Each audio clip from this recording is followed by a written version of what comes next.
Hello viewers, Super GT here, and this might be the weirdest race I've ever been in, because we're gonna go off the line, rolling start in the Ford Focus Daytona, and then going into the first turn. Well, nothing's really going to happen because my car is being taken over by the AI, and I'm driving like an absolute spastic. Look at this. Everyone has just gone flying off the track, and I've been joined by a couple of guys here.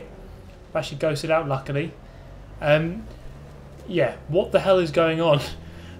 The only way I can explain this is that the AI was half trying to take over my car, and I couldn't really steer, and I couldn't really accelerate or brake or change gear, and neither could anyone really, as you can quite clearly see. My explanation is that the Illuminati does exist, and they're controlling our cars now on Forza 6, and it's clear for all of you to see. Because look at this, people just about 5 people just facing into the tyre wall. Not much they can do there. So this turns into one of the weirdest races I've ever been part of, where we're kind of half in control of our cars, and this has never happened in my knowledge of this game. I've never seen this happen before, and again, just going straight off, nothing I can do. The car is just going to go flying into the wall, and I'm just going to leave it there really, because there's no point in trying to race for 3 laps of that. It would have taken about 2 years. We hit that quit button, rage quit, and we move on then to the best combination in cycle production, the McLaren P1 at Sebring. Starting in 19th, that guy did a weird alien time shift there. Up into 17th. I'm going to let everyone go, cause their usual typical carnage. There it goes. And I've gone straight from 17th, going into the corner, straight up into 2nd on the exit. That was absolutely stunning stuff, if you don't mind me saying. But then this guy kind of outbrakes himself into turn 2. I just about make contact with him, go down a couple of positions. I'm in 6th place now, more contact up ahead. TX3 Paps coming back on, and we go around the outside into 4th place, coming down to the hairpin. Despite doing this combination a couple of times, I can never remember exactly where to brake. Probably should turn that braking line on, but I'm just about through, just about stayed on the circuit, and I've survived up into 3rd place. Then we've got another big braking zone coming up though, so more corners to survive. Obviously this car, or like most stock cars, they have a lot of power but very bad brakes, so that is a recipe for going very wide and deep and causing carnage. As we go into this fast right, and well, I ticked that box, I'm going to go straight off, well mostly off, and then TX3 Pap's going to come through. And then moving to the last lap, lap number 3. Lap number 2 was mostly uneventful. 2 guys gone off at the second turn. I'm in a podium position, so somehow after all this, I've actually found myself on the podium. 1st and 2nd just around the corner, not too far away. We have to get through the hairpin first though, if we are going to finish on the podium. First you do have to finish. Now getting on that brake, oh actually that's perfect. Paps right on my tail there, just clipping the curb on the inside, but we're through just fine. Look at that, absolutely perfect. And then a couple of corners left to go in the race. Guy in the lead, well you can see why he's in the lead, cutting that one, then cutting the second one. He did that on every lap, and well, you can see that I'm not too far behind. Guy in 2nd isn't too far behind, so we're actually doing well considering that we're keeping up with this guy who cut in pretty much every opportunity. Coming into the last turn then, obviously no cutting to be done here, not with walls either side, a little bit deep on the brakes. TX3 Paps was right behind me there, but just about managed to come through without being overtaken through the final turn. And we're going to finish in 3rd place and move on to the Ford Mustang around the Bernese Alps. Quite an interesting combination, probably a better one than the McLaren actually. This one seems to flow a bit nicer. And well, you can see there an imbalance in the starting procedure. That guy does a nice little 360 on the way into turn 1. 360 no scope. Why the hell not? Just throwing in there for the banter. And then coming into turn number 2, got the nice cutback done here. GG racing a little bit wide, and I've gone a little bit fast in there, maybe weighing in on that guy on the outside. I think he should have stayed out and then come in for a better line. And then Hysterical coming in, turn number 3, is 5 at the front, 5 away at the front, coming downhill into the very fast left here. 5th place at the moment, 2x2 as we go in. GG Racing brakes way too late, he's off. Hysterical gets hemmed in. The guy in the lead goes flying off into the wall. I've gone round the outside and I've gone straight from 5th up into 1st, and that is a classic case of the Moses effect. I'm now level 99 Moses effect, so I can just deploy that as and when I feel it's necessary, and that was a perfect opportunity and I nailed it. Everyone just parting like the Red Sea. So straight up into 1st place, but we have JSR Hysterical, one of the quickest guys in the game, right on our tail now, and there he is, actually poking his nose into the bottom of the screen, making me fully aware that he is right on my tail. Not that I don't know he's there, because I can see that orange proximity arrow just hovering at the bottom of the car there, so obviously aware that he is there. Now coming through the very fast sequence of corners here as we go into the final turn, braked a little bit late, very cheekily used the extra banking at the top there, and then we are going to come back downhill. I'm going to skip to lap number 2, the end of lap number 2, we'll skip an entire lap there, on to lap 3 now, into turn number 1, trail braking into that first turn, and then I'm going to let the car pivot mid-turn, come back for a late apex, and you can see again Hysterical just poking that nose into the bottom of the screen. He loves a bit of that. And we're going to come through turn number 2. He's still there. It's been a very close race. I haven't really put a foot wrong since I got into the lead. So coming through the fast left, going over the crest, I maybe accelerated a little bit too late there. And I'm just going to ride the contact from Hysterical, and he's going to lose a good 50 feet or so as we come into the fast left.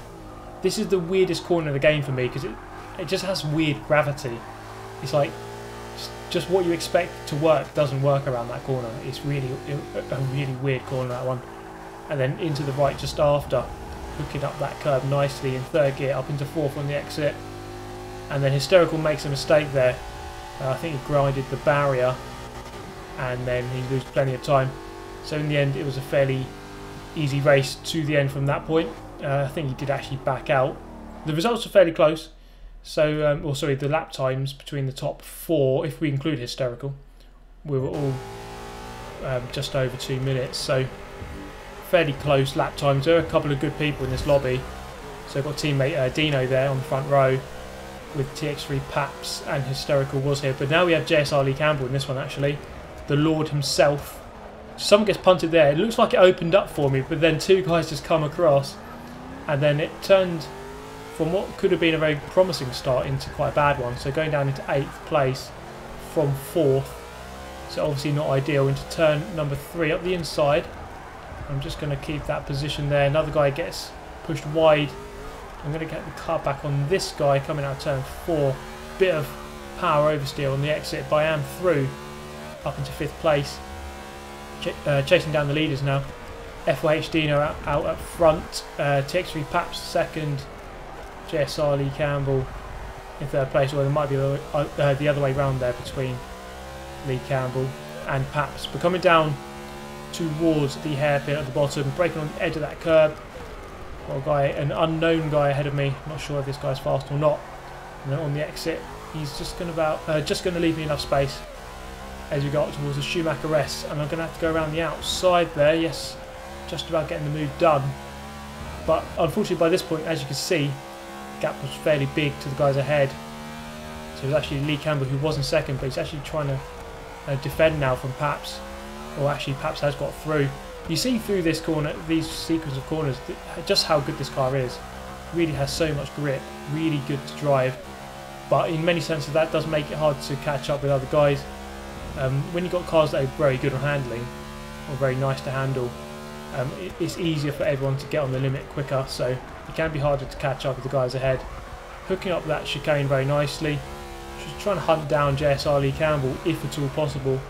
Let's remember, he is the Lord, the Saviour himself, so it won't be an easy task. Through the final turn, we're going to skip to the end of lap number 4. As you can see, the gaps, if anything, just opened up a little bit more, and I wasn't able to catch up with the Lord himself, who actually got up into 2nd place. Fairly close on lap times. I was about half a second off though, the top 3 guys in that one. But we are going to come to the finale of the video, the GT40 around Le Mans, just 1 lap. And what you're going to see is that this car is the bounciest car in the world, in Jeremy Clarkson's terms. As we come through the fearsome first corner, very hard one to get right actually, and you can see there I do not get it right at all. On the far left as we go in, just like Jeremy Corbyn, and coming through the second apex of the chicane, nicely done under the Dunlop Bridge. We have maintained our lead, but we have Dino in 2nd, Paps 3rd, JSR Lee Campbell in 4th, and then into the left, hooking up nicely in 1st gear. This car has very long gears actually. And it's amazing to think that this thing actually won the Le Mans 24 Hour.